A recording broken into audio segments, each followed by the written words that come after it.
সুন্দরবন ছাড়াও দক্ষিণ পশ্চিমাঞ্চলের জেলাগুলোতে নোনা পানির আগ্রাসন রুখতে বড় ভূমিকা রাখে কুষ্টিয়ার গড়াই নদ। দক্ষিণের জেলাগুলোর মিঠা পানির একমাত্র উৎস এই নদ।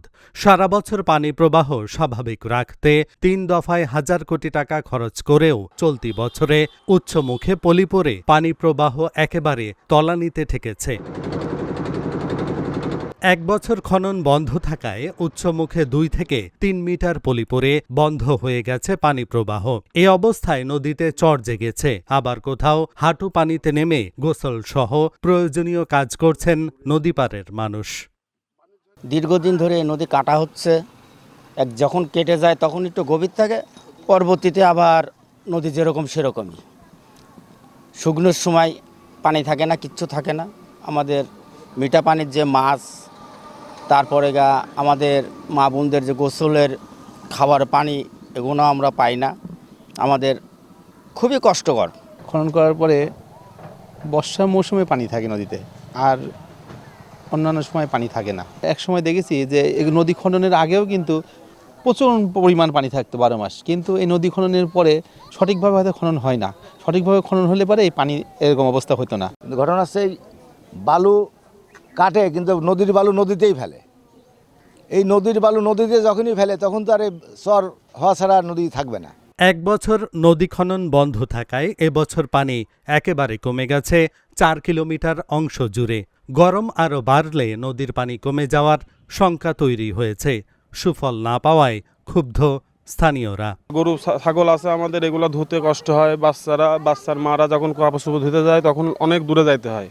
এই জন্য সরকারের কাছে আবেদন করছে যে সরকার যেন এই নদীটা ভালোভাবে খনন করে এবং আমাদের এই গরিবদের যারা নদীকূলে বসবাস করে এদের জন্য যাতে সুন্দর পরিবেশ করে নদীতে সবসময় যাতে পানি থাকে সেই পরিবেশটা যেন সরকার করতে পারে।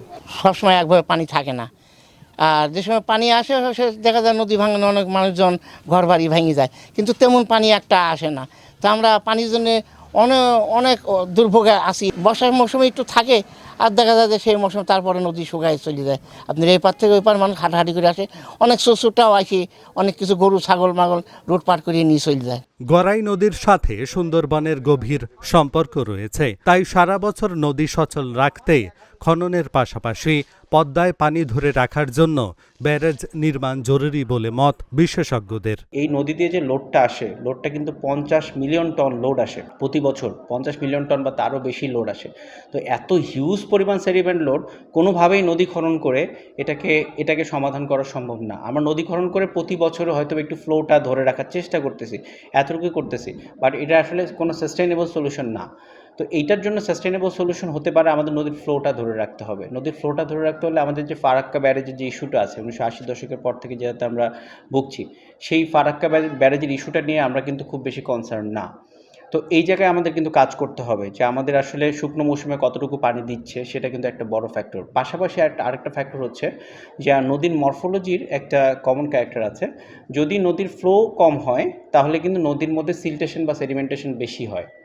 ঠিক আছে, আর নদীর ফ্লোটা যদি ঠিক থাকে তাহলে কিন্তু সিল্টেশন বা সেডিমেন্টেশন বেশি হয়।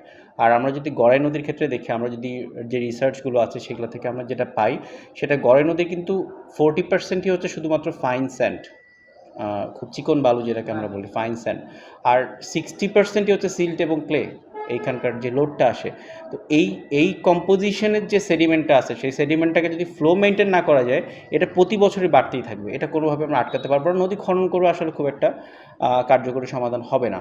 এটার জন্য একটা দীর্ঘমেয়াদী পলিসি প্ল্যান দরকার এবং আপনার যেই দেশ থেকে নদীটা আসছে তাদের সাথেও একটা চুক্তির মাধ্যমে, তারপর আমরা জানি যে জয়েন্ট রিভার কমিশন আছে, সবাই মিলে আসলে জিনিসটা একটা কার্যকরী সাস্টেইনেবল সমাধানের দিকে আগানো উচিত। নদী খনন করে আসলে কার্যকরী সমাধান সম্ভব নয়। পরিকল্পনায় ঘাটতি সহ নানা অব্যবস্থাপনার বিষয়টি ঠিক নয় বলে জানান প্রকল্প পরিচালক। গড়াইটা হচ্ছে আমাদের পদ্মার প্রধান শাখা নদী, আর এই গড়াই নদীর উপরে নির্ভর করে গড়াইয়ের ডাউনের দিকে যে নদীগুলো আছে, গড়াই মধুমতি বা আমাদের এই গড়াই নদীটাই ধীরে ধীরে এটা হচ্ছে সুন্দরবনের দিকে গেছে, এবং সুন্দরবনে মিঠা পানির মেইন উৎস হচ্ছে আমাদের এই গড়াই নদী।